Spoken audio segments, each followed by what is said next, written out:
Hello and welcome to this lecture about public key infrastructure. So we use public key infrastructure almost every day. Every time you visit a secure website, you are actually using one of the applications of public key infrastructure. So for example, if you go to the university website, you will see that there's the sign or the icon of a lock here, and that means that this website is secure, and you can see the information associated with this security. So how is that possible? Okay, so this is what we're going to cover in this lecture.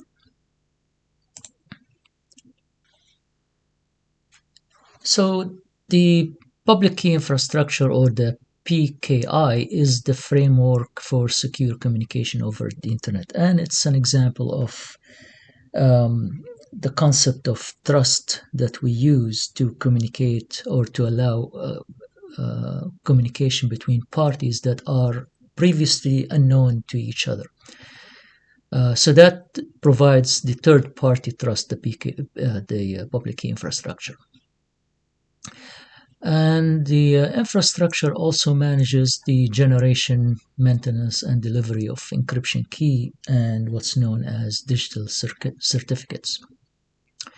So to understand how the PKI works, we need to revisit some of the cryptography topics that we discussed in some other courses. All right, so let's go there.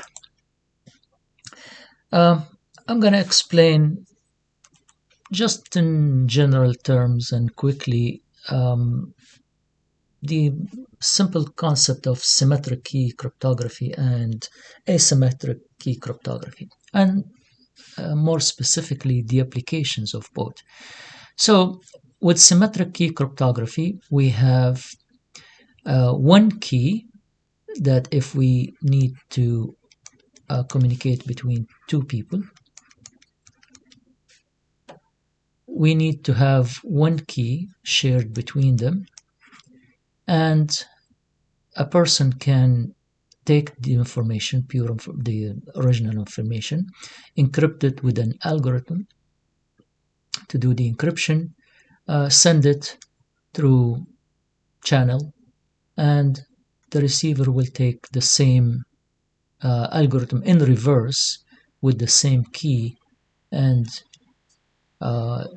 use it to decrypt the information. Right. All right, so this is symmetric key cryptography.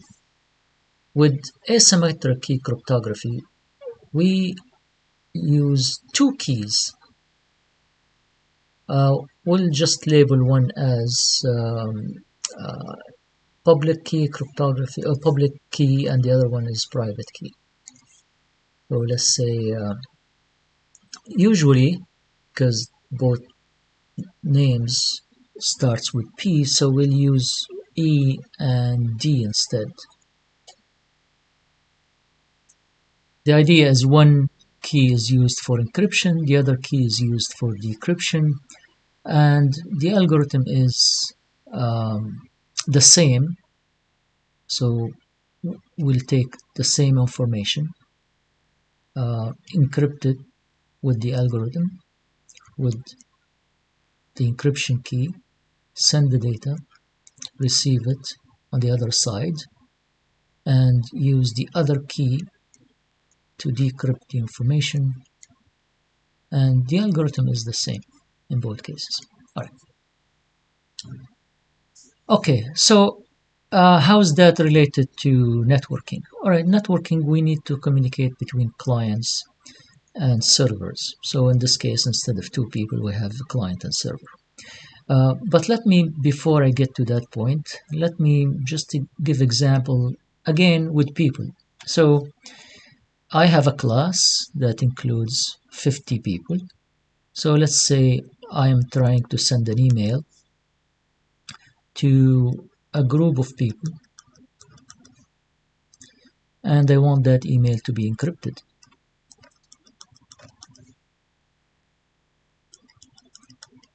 Okay, so what I will do for symmetric key cryptography, first of all, I have to share the key with everyone. Everyone has to get the same key. Okay? Now, I'm going to take the message, encrypt it with the key, and each one of these students will take the same key and decrypt the message. Alright, what about the reverse? What happens if the student want to send me a message? Alright, they will do the same thing. They will take the message, encrypt it with the key, and send it to me, and I'll be able to decrypt it with the same key. The problem with this scheme is that now everybody has the key, so another student, student B, will be able to capture this message that the student A sent and decrypt it. So now the concept of privacy disappeared because everybody has the same key, and it doesn't work, right? Okay, so how am I supposed to solve this problem? Well, the only way I can solve this problem is by creating multiple keys. So instead of instead of one key shared by everyone, I have to create a secret key with every one of the 50 students that I have. So I have to create a key between me and instructor student A, and I have to have another key between me and student B, and so on. From my point of view, I have to manage 50 keys. But and I have to know which key belongs to this or which student, and the students will use their key to send me messages, and I can reply back with the same key. Alright, so if you scale that to the internet scale, we have, in my case now, I am the server, the students are clients, and instead of 50 clients, I have hundreds, thousands, millions of clients. Generating a key and sharing a key between each one of them and managing the key and send it secretly to every one of these clients that I don't know in advance, that's an impractical task. So here is where public key cryptography works. With public key cryptography, one key can be always published. Everybody can know it. So if I want to talk to many students, I can just send them my public key, and I can call that key E for encryption. This one will be shared by everyone. So everyone will know it. And I'll keep another key, the decryption key, secret for me. Nobody else will know it. I don't even share it with anybody, just for me. Now, student A wants to send me a message. They will encrypt it with the first key, the public key, will send me the message, and I will be able to decrypt it with the decryption key, the private key, we call it this time. How about if student B captured this message and tried to decrypt it? They won't be able to, because this key that they used for encryption, it cannot be used for decryption. If you use one key for encryption, the other one, you cannot decrypt it unless you use the other one. Right? So now, again, back to the servers and clients, everybody can send messages to the server using the server's public key, and only the server can decrypt the messages. The clients themselves will not be able to decrypt the messages going from another client to the server. All right, so problem solved. And I need 2 keys instead of 50 or hundreds or thousands. Okay, that's one application for public key cryptography. There is another application as well. Okay, so if I want to send a message to everyone,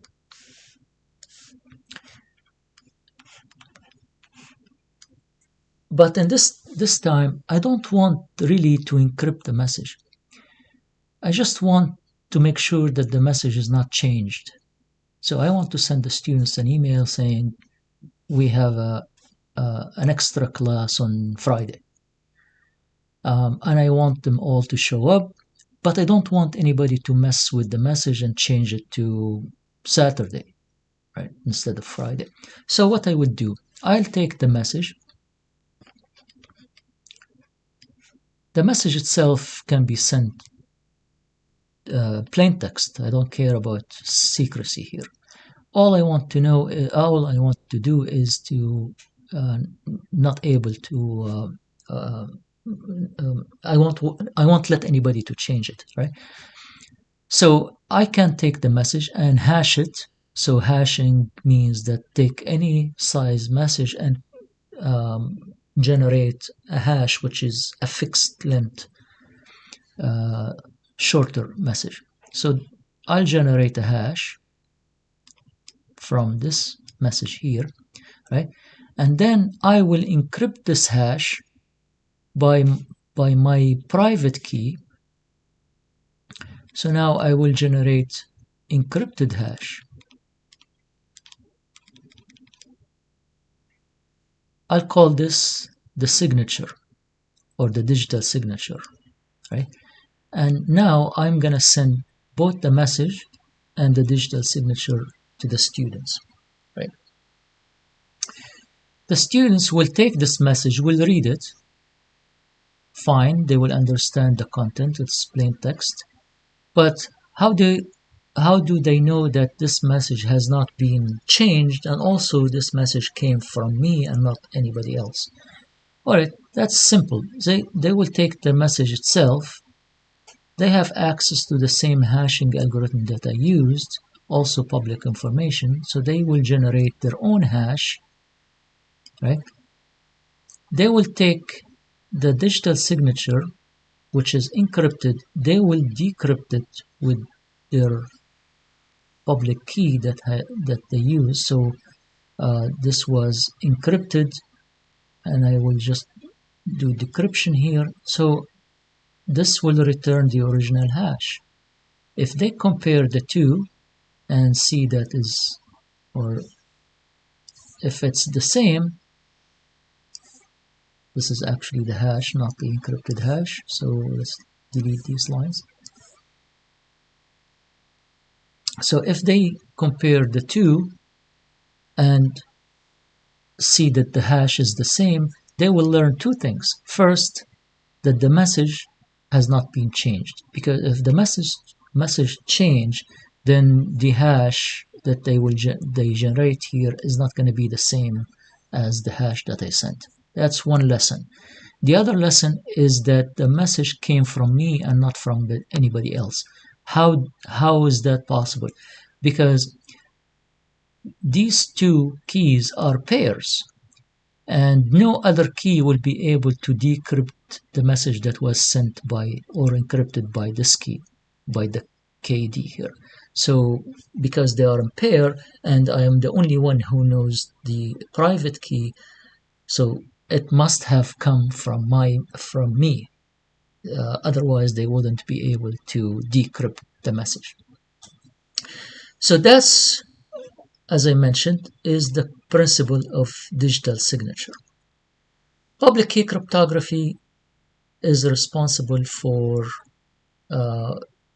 securing communication between parties that are unknown to each other, using the first example where I'm sending public key to everybody, and every time somebody calls me or sends me a message, I will be able to decrypt this message, but nobody else. So the communication always secure between any two parties, even if they don't know each other. All right. And the other application is that it guarantees that there is integrity of the data, and nobody's integrity of the data. Nobody is changing the data, and also I am proving my identity. The server can prove its identity because it's only entity that can send this message, right? Without being modified, without being changed. There is a little bit, one piece of information missing out of this is that public key cryptography has a disadvantage. The disadvantage is if I want to encrypt something with public key cryptography, let's say I have a message, I want to encrypt it. What is the actual algorithm to encrypt? Well, it's known as, if I want to encrypt, so I'm going to use modular arithmetic. So m to the power e, which is the key, the public key, mod n. So e and n perform together are the public key. So that will give me the ciphertext. If I want to decrypt, I'll do the reverse. So I'll get the message by taking C, raising it to the other key, mod n. All right, imagine this message is huge, right? A document, big document, raised to E, which is also 64-bit, 128, 256-bit long key. So the math here is not easy. So public key cryptography cannot be easily used to encrypt a huge amount of data. So what is the solution? The solution is, instead of using public key cryptography to encrypt all the data, instead we're using it only to for small tasks. One task is to guarantee the identity or confirm the identity of the server here. If I am the server, we'll use it to confirm the identity of the server. And another purpose is to share any secret information, initial secret information between the server and the client before we start doing communication. So among these things, we can also share a symmetric key. So the server and client establish communication, authenticate each other, identify each other using public key cryptography, and then as part of the process, they can share a symmetric key where they can use the traditional cryptography where one key is shared between the two entities, and they use known algorithms for encryption and decryption.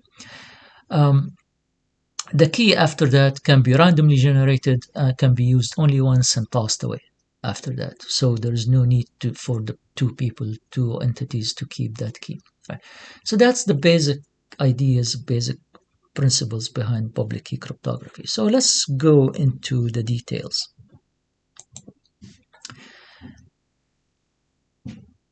Okay, I mentioned digital signatures, and I mentioned that the use of public key cryptography is one of the applications is to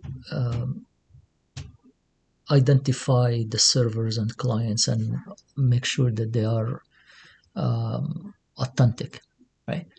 So we do that using digital certificates. And if we go to the example of the website, you will see that every time we see this sign here, the the icon of the lock,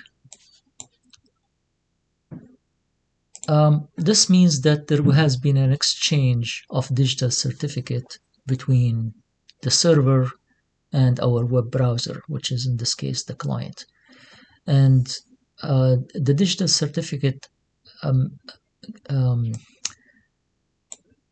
proves that this website is legitimate, right? And it's not a fake website, and it's coming from legitimate source. So we'll visit this in a minute. So the digital certificates provide communicating party with assurance that the people they are communicating with truly are who they claim to be. Or in this case, instead of people, we are talking about a server. So assures the client or our browser that the server is actual server from the university and not some fake server. The digital certificate themselves are a way to send public keys. So the server wants to send, I talked earlier about me sending the public key to everyone. So how do I send this public key? Especially to people that I don't know. How does the server send a public key to a client never met before? So that's actually the job of the digital certificate. The digital certificate is sent by the server when the client contacts the server, and the digital certificate includes a copy of the public key.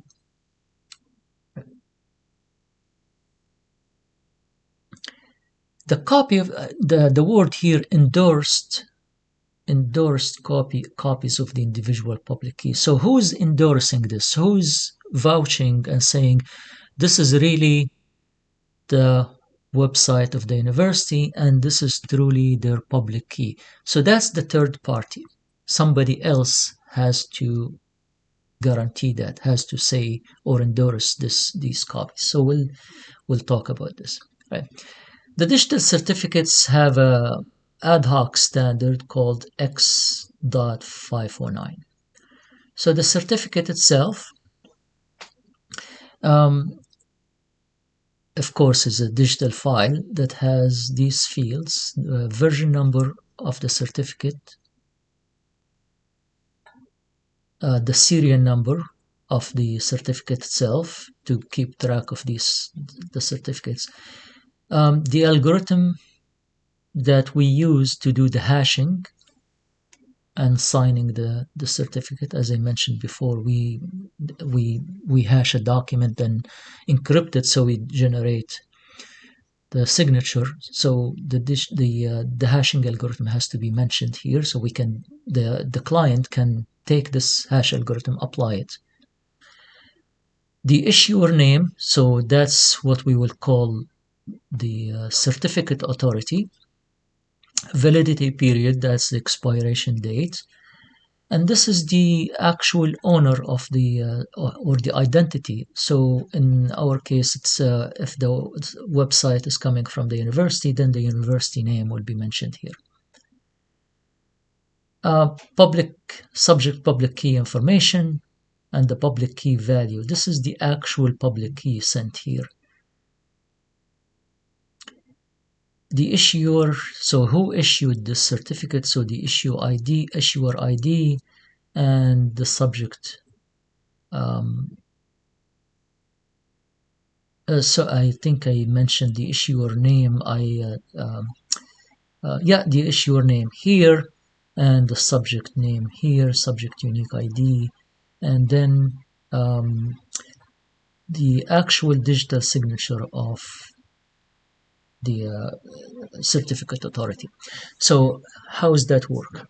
All right, let's try to explain it in simple terms. All right, so let's go back to this example here, where I'm trying to send a message to everybody, and I want to guarantee that this messages came from me. Let's call this message the digital certificate. So the message itself has information, including my public key and my identity and all of that, right? So who I am and also my public key. Now, if I send this to everybody, I already achieved one goal, which is sending the key to everybody. That's one goal, but that's not enough. I need to make sure that the people who receives this a file from me, they know that I am I am actually the true person who sent this, and not just somebody who's uh, pretending to be me. So I need somebody to vouch for me. I need somebody to say, we vouch, we attest that this person is who he is and not somebody else. So that somebody is called certificate authority. The certificate authority will take this message as is, right? We'll add some information to it about the identity of the seed, and we'll hash it.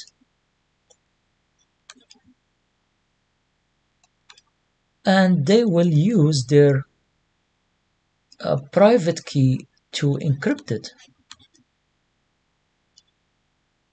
So the hash will be encrypted, and they will probably, this one won't be included anymore, or maybe included, and they will take the whole thing, and that becomes the digital certificate.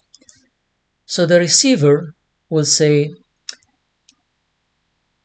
we know uh, we know this is signed by this particular authority because we know the public key of this authority, so we can take this part, hash it again, and um, and we take this part and decrypt it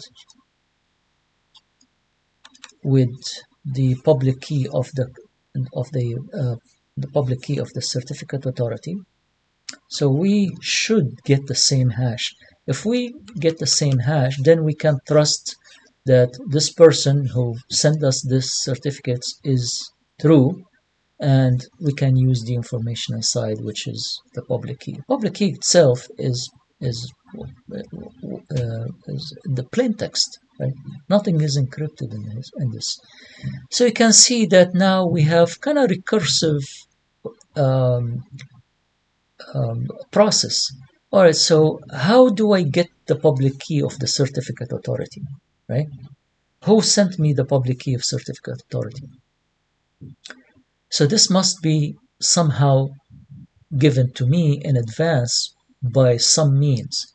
So we will get to the idea that we have a hierarchy of trust. So we have certificate authority who guarantees other certificate authority who guarantees, and go on until we have the actual users, right? In practical terms, when you have a browser like Microsoft or Google, the browser has built-in certificate authorities that it trusts.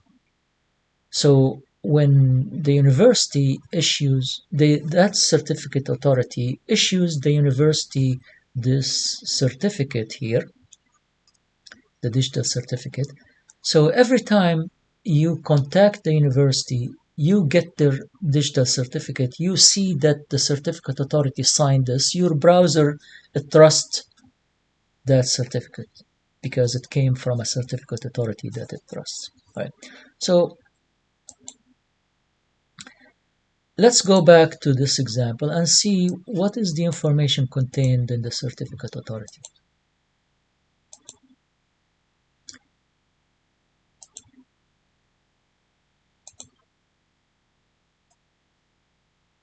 Let me use Google because I think I'm more familiar with Google. I meant Chrome, not Google. Okay, here you go. The Chrome will show me the connection is secure. So if I click on this, you see the certificate is valid. So let's click on this. You will see the actual certificate issued to www.dal.ca. The organization is Dalhousie University, issued by, so this is the issuer, GeoTrust, which this is the one or the issuer that my Chrome browser has a already trusts, right? The validity period, and this is the hashing algorithm. This is the public key. This is the actual public key. There are more details here. You see some information.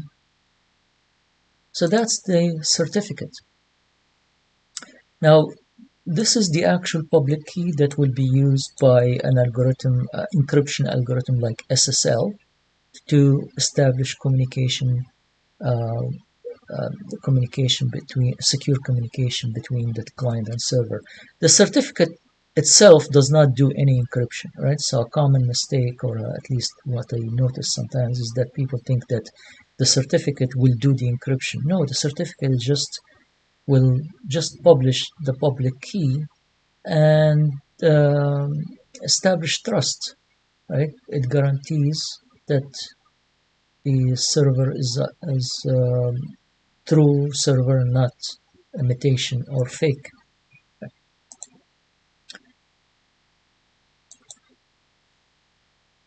Okay, so we already talked about the digital security functions, or digital signature functions. Sorry. So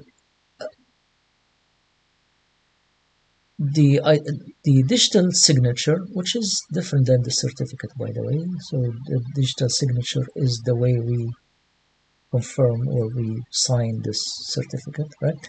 So the digital signature function is identification, authentication.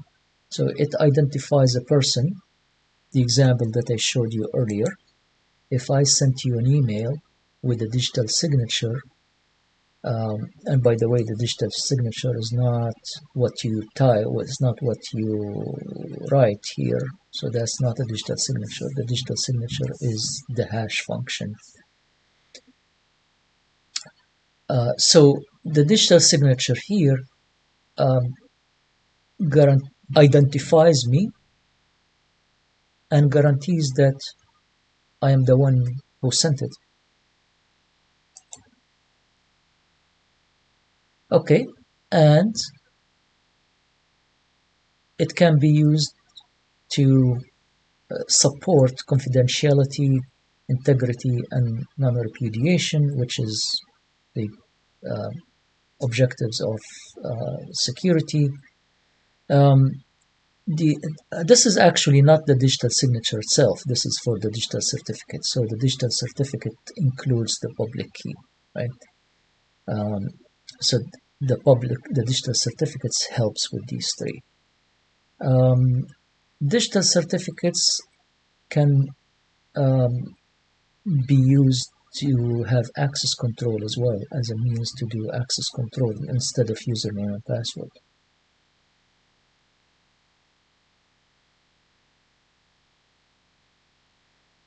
The types of digital certificates, if I want to identify myself just as an individual, I can have a personal digital certificate, right, from a certificate authority.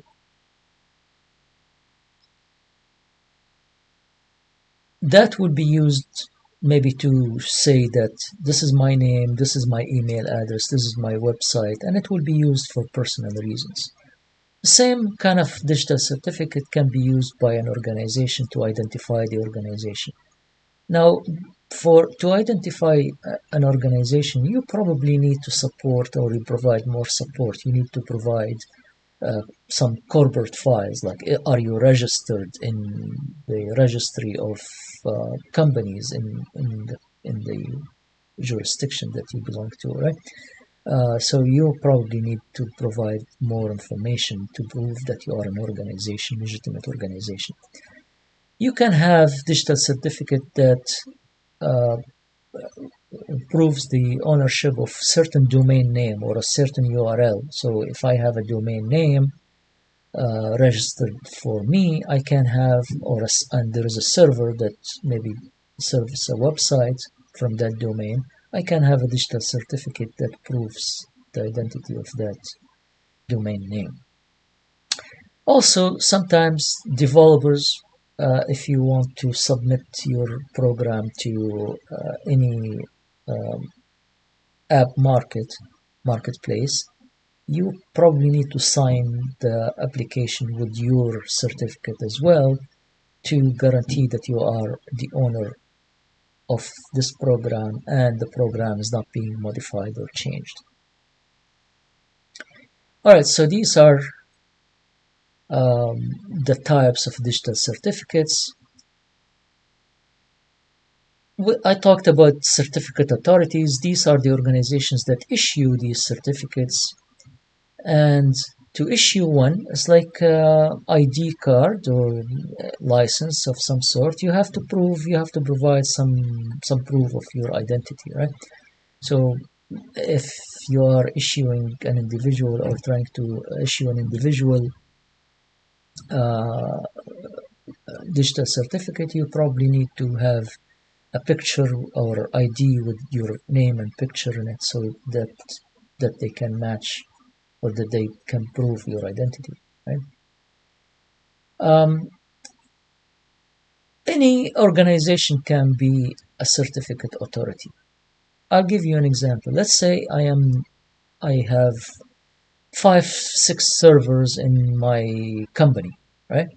I have a small company. I have 5, 6 servers. I have 15 employees. All right.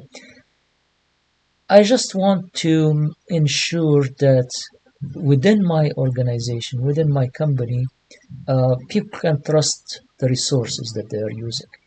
So I can issue a certificate uh, for the servers that we are using, or for the all the equipment that we are using. Right?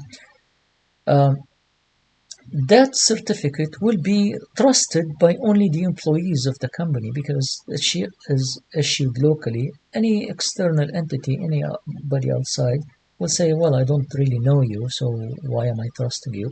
But within the company itself, so there are actually ways to issue a certificate even to yourself to use it in a lab environment, in testing environment, in any case, even in production environment, if you don't really want to um, have other external entities deal with you, right? So any organization can be a certificate authority.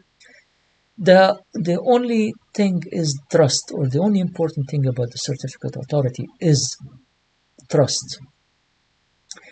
So why we trust certain organizations to be certificate authorities? Because they are well known, they have reputation, and they are following a rigorous process to authenticate, to identify and authenticate people before they issue the certificate to them. So we trust them, right?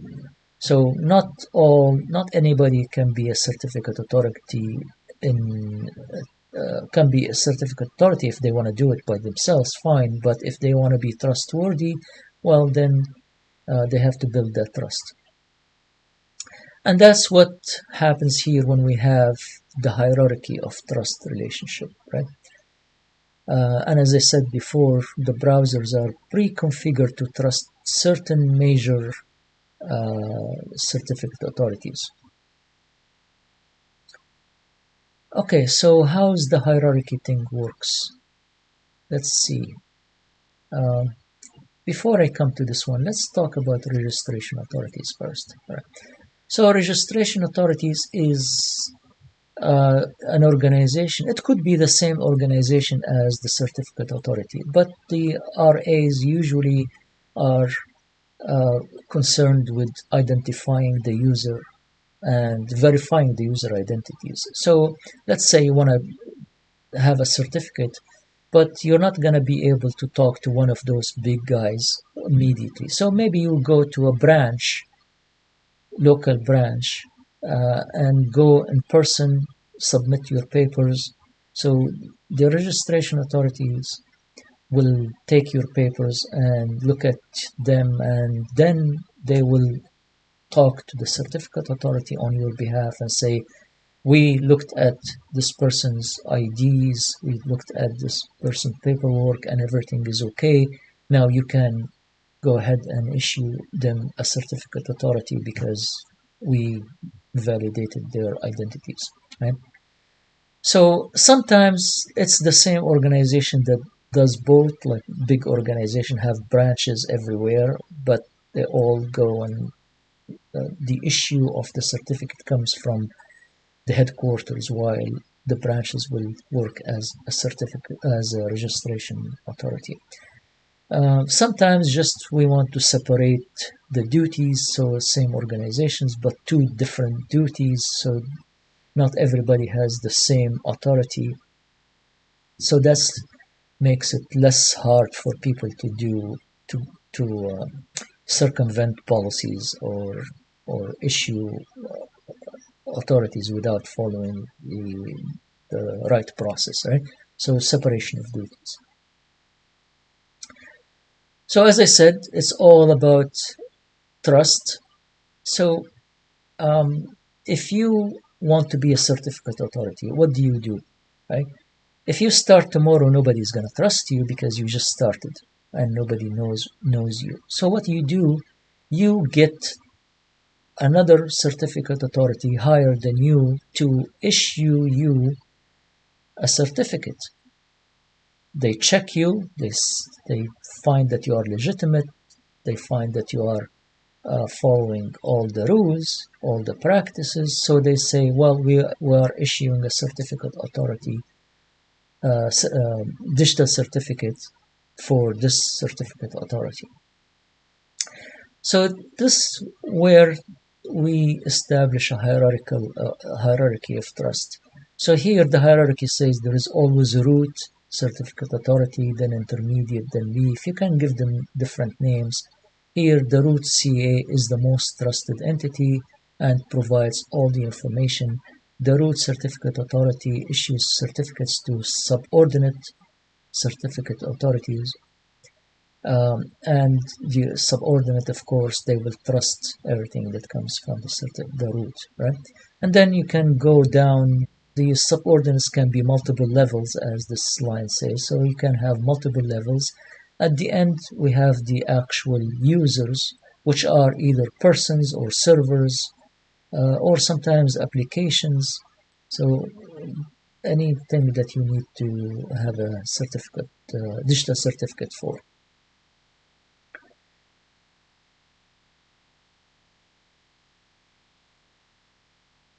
The certificate has a life cycle. It starts by enrollment, verification, and eventually expiration and revocation. Right? So what is the enrollment?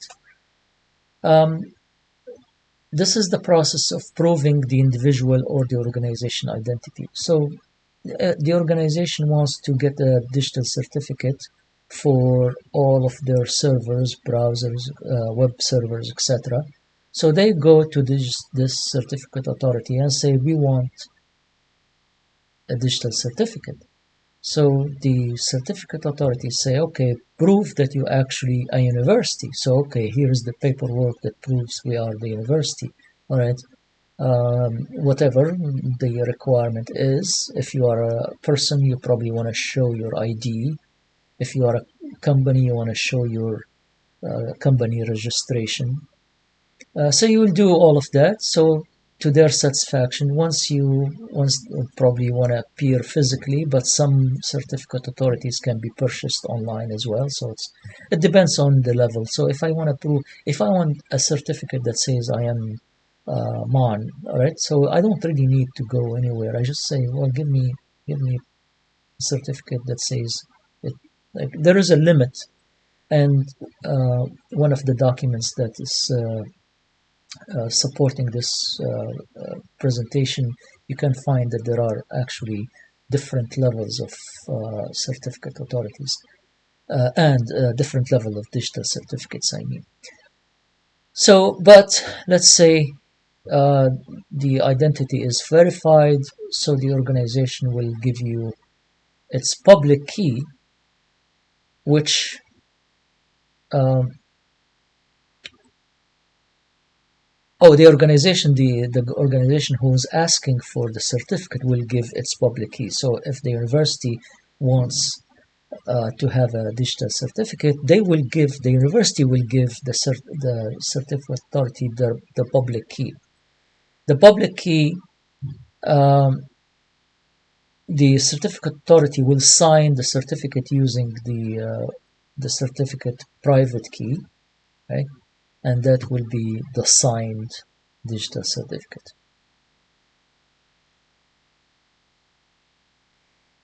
Just to remind you again what I'm talking about, see here the certificate authority digital signature. This is the hash that was signed by the certificate authority private key, right? Okay, so you get the certificate. What happens next? The certificate, you can use it to identify a web server, identify you as an individual, identify or uh, uh, prove that a domain name belongs to you. You can use it for multiple purposes. Um, if a web browser gets the digital certificate, you go to a website. The website has the web server has a digital certificate. Your client, your web browser gets the digital certificate. Does it completely trust it? No. It has to verify the digital certificate is actually authentic by using the certificate authority public key. So we will do the same thing that I talked about. You will take the hash of the certificate uh, and you take the digital signature that came with the certificate, you decrypt it with the public key of the certificate authority. You should get the same hash. That's how I verify that this is actually legitimate. All right. So that says, okay, the certificate is fine. But then I need to make sure that this certificate is actually not being revoked. The certificate can be revoked at any time. Let's say the business went bankrupt, right? Or somehow the the key, the private key of the organization get leaked.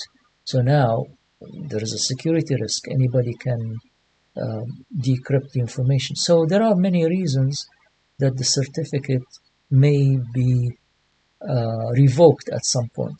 The certificate also, if you notice, um, it has um, a serial number and also has an expiration number, validity period, right? So there is an expiration date on it. So all of this has to be checked. All right, so we'll check if the certification is still valid. We check that the certification is not being revoked at some point. So we need to go to a certificate revocation list or CRL. And once the four requirements are met, then we can trust this certificate. So these verifications usually done by a browser, right? So the browser, every time you go to a website, it does all of this, right, on your behalf.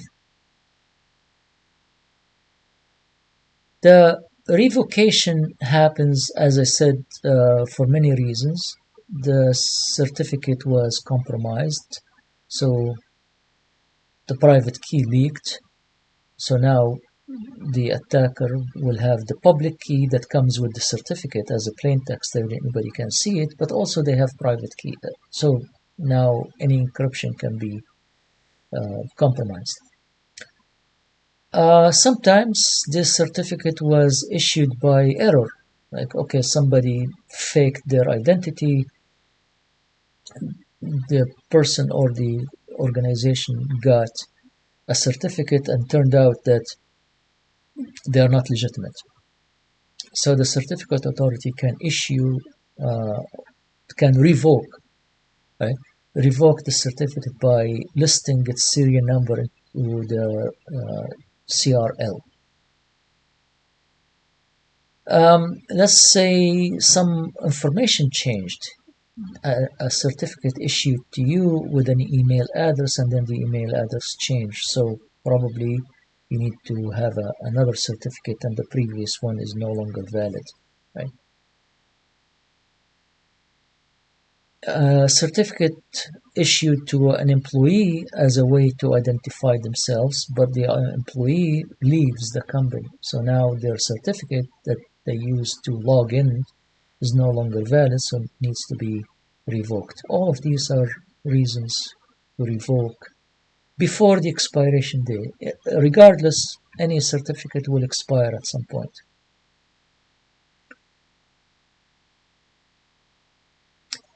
Okay, so there are two techniques used to verify the authenticity of certificates and identify revoked certificates. The first one is the certificate revocation lists, which are a list of serial numbers of certificates that can be that have been revoked, right? This list maintained maybe by your browser or by an external application, and they are being updated regularly, right? Now the problem with the CRLs is that the update is not every minute or is not every second. It could be every day, every week. So what happens if a certificate is revoked before the next update? Then the client may use a revoked certificate between these two between updates. So there is a little bit of risk there. So the solution to that is to use something called Online Certificate Status Protocol, or OCSP. This is a protocol, a communication protocol that allows the browser to go and check the certificate in real time online. Okay? So now there's no, as soon as the certificate is revoked, everything will be updated and the browsers will immediately find if the certificate is revoked or not. But this also has a downside or disadvantage, is that this add delay. If you go to website, the website will check the certificate, make sure it works and all of that. And also on top of that, it needs to go, or before it does any other things, it needs to go and check this online resource to make sure that the certificate is valid or not being revoked. So that means that there is an extra delay before you see anything on the website or before you establish communication in general. So these are the things that have create problems. Right? So I think this is everything we need to know about digital certificates, certificate authorities, and digital signatures. Please make sure that you differentiate between the three. The digital certificate is just a encrypted hashed version of any document. The digital certificate is the file that includes all of this information, and it's signed by a digital signature by certificate authority, and it has these applications, right, or the functions. And the certificate authority is the organization that issues these certificates, right? One big criticism of the public key infrastructure is that it relies a lot on this trust model, right? So if the root is compromised, everything is compromised, because the trust goes from top to down, and we use the example that I showed you from the university. We use certificate authority, GU trusted, I think it was, right? How much we trust this organization really? So we are putting all of our trust in this model, but it's all trust is all um, really depends, right? Depends on, and if it's compromised from the top, then everything at the bottom is compromised. Okay, so that's all we need to talk about. Thank you for listening, and we will meet again in another recording.